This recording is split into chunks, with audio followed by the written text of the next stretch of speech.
നേർവീതി പ്രഭാഷണ പരമ്പരയിലേക്ക് ഏവർക്കും സ്വാഗതം. സുവിശേഷകൻ കുഞ്ഞുമോൻ തോട്ടപ്പള്ളി ഇപ്പോൾ നിങ്ങളുമായി ദൈവവചനം പങ്കുവെക്കുന്നു. ശ്രദ്ധിച്ചാലും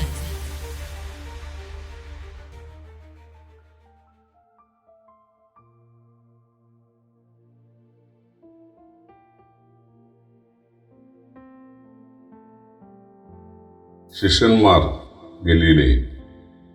ദൈവനാമത്തിന് മഹത്വമുണ്ടാകട്ടെ. യോഹന്നാന്റെ സുവിശേഷം 21-ാം അധ്യായത്തിൻ്റെ 1 മുതൽ 3 വരെ ഞാൻ വായിക്കുന്നത് ശ്രദ്ധിച്ചാലും. അതിനുശേഷം യേശു പിന്നെയും തിബരിയാസ് കടൽക്കരയിൽ വെച്ച് ശിഷ്യന്മാർക്ക് പ്രത്യക്ഷനായത് ഈ വിധമായിരുന്നു.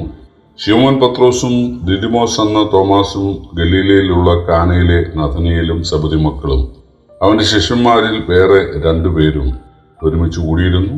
ശിമോൻ പത്രോസ് അവരോട്, ഞാൻ മീൻ പിടിക്കാൻ പോകുന്നു എന്ന് പറഞ്ഞു. ഞങ്ങളും പോരുന്നു എന്ന് അവർ പറഞ്ഞു. അവർ പുറപ്പെട്ട് പടക് കയറിപ്പോയി. ആ രാത്രിയിൽ ഒന്നും പിടിച്ചില്ല.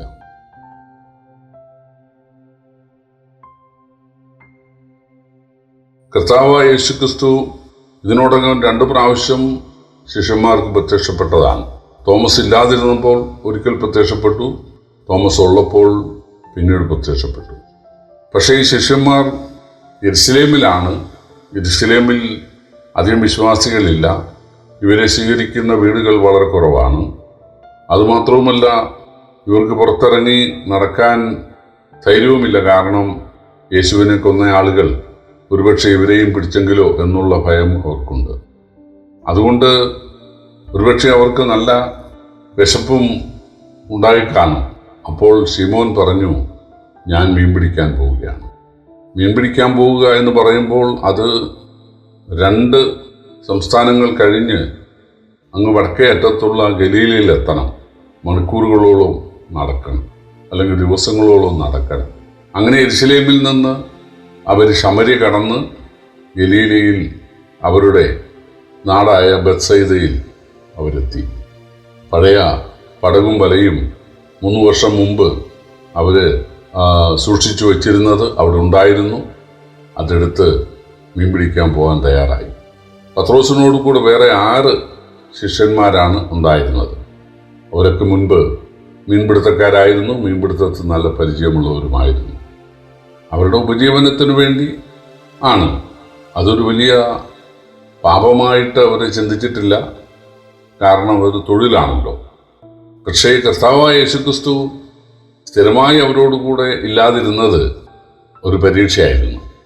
എന്ന് പറഞ്ഞാൽ, തൻ്റെ സ്ഥിര സാന്നിധ്യം ഇല്ലാതെ വല്ലപ്പോഴും മാത്രം പ്രത്യക്ഷപ്പെട്ടുകൊണ്ടിരുന്നാൽ, അല്ലെങ്കിൽ ഇവർക്ക് വിശപ്പുണ്ടായാൽ ഇവർ തന്നെ വിട്ട് പോകുമോ, ഉപജീവനത്തിനായിട്ട് അവരുടെ അറിയാവുന്ന തൊഴിൽ തേടി അവർ പോകുമോ എന്നൊരു പരീക്ഷണമായിരുന്നു. കർത്താവായ യേശു സ്നാനശേഷം 40 ദിവസം ഉപവസിച്ചതാണ്, പട്ടിണി ഇരുന്നതാണ്. അതിനെക്കുറിച്ച് അവർക്ക് അറിവുള്ളതാണ്. ഇപ്പോൾ 1-2 ദിവസങ്ങളെ ആയിട്ടുള്ളൂ. 1-2 ദിവസം ഭക്ഷണം കഴിക്കാതിരുന്നാലൊന്നും ആരും മരിച്ചു പോവുകയില്ല. പക്ഷേ യേശു വരും, നമുക്ക് വെയിറ്റ് ചെയ്യാം എന്ന് മറ്റ് ശിഷ്യന്മാരോട് പറയേണ്ട മുതിർന്ന ആളായ, പ്രത്യേകിച്ച് വിവാഹിതനൊക്കെ ആയ പത്രോസ് തിരിച്ചാണ് പറഞ്ഞത്, ഞാൻ മീൻ പിടിക്കാൻ പോകുന്നു. അവരും ലീഡറായ തന്നോട് കൂടെ വരുമെന്ന് അവർക്ക് അറിയാമായിരുന്നു. അവർ പറഞ്ഞ് ഞങ്ങളും പോരുന്നു. അങ്ങനെ മൈലുകൾ താണ്ടി ബത്സയിദയിലെത്തി പടകും വലയും എടുത്ത് അവർ ഒരു രാത്രി മുഴുവൻ വീശിയിട്ട് ഒരു മീൻ പോലും കിട്ടിയില്ല. 3.5 വർഷം മുമ്പ് ഇതുപോലൊരു സംഭവം ഉണ്ടായി. പത്രോസും അന്ത്രയോസും യോഹന്നാനും യാക്കോബുമാണ് 4 പേരാണ് അവിടെ ഉണ്ടായിരുന്നത്. ആ 4 പേരിൽ ഒരു രാത്രിയിൽ മീൻ പിടിച്ചിട്ട് വല വീശിയിട്ട് ഒന്നും കിട്ടിയില്ല. എന്തെങ്കിലും ഒരു ചെറിയ മീൻ ഒന്നും കിട്ടിയില്ല. അന്ന് രാവിലെയാണ് യേശു അവിടെ എത്തി ആഴത്തിലേക്ക് നീക്കി മീൻ പിടിക്കാൻ പറഞ്ഞു. വല കീറാറാകുവോളും മീൻ കിട്ടി. അത് 2 പടക് നിറച്ച് അവർക്കെടുക്കാനുണ്ടായിരുന്നു. അപ്പോൾ ഈ രാത്രിയും മീൻ കിട്ടാതെ വന്നപ്പോൾ ഇത് യേശു മൂലമാണ്, അല്ലെങ്കിൽ ദൈവത്തിൻ്റെ കൈയാണ് എന്ന് ചിന്തിക്കുവാൻ പത്രോസിനോ അല്ലെങ്കിൽ യോഹന്നാനോ അന്ത്രയോസിനോ യാക്കോബിനോ ഒന്നും കഴിഞ്ഞില്ല. അവർ പിന്നെയും കുറെ വീശി ഒന്നും കിട്ടിയില്ലെങ്കിൽ അവർ തീർച്ചയായിട്ടും ചിന്തിക്കേണ്ടതാണ് ഒരുപക്ഷെ ദൈവത്തിൻ്റെ കൈയാണെന്ന്. പക്ഷേ അവർ രാവിലെ വരെയും വീശിക്കൊണ്ടിരുന്നു. അവർക്ക് എങ്ങനെയെങ്കിലും ഉപജീവനം നടക്കണം. അതിനുവേണ്ടിയുള്ള വലിയ ഒരു മത്സരമായിരുന്നു, വലിയ വാശിയായിരുന്നു, വലിയ അധ്വാനമായിരുന്നു.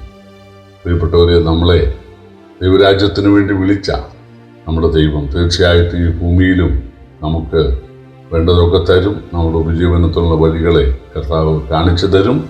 അത് മനസ്സിലാക്കുവാൻ ദൈവം നമ്മെ സഹായിക്കട്ടെ. കർത്താവിൻ്റെ വലിയ നാമം വാഴ്ത്തപ്പെടുമാറാകട്ടെ.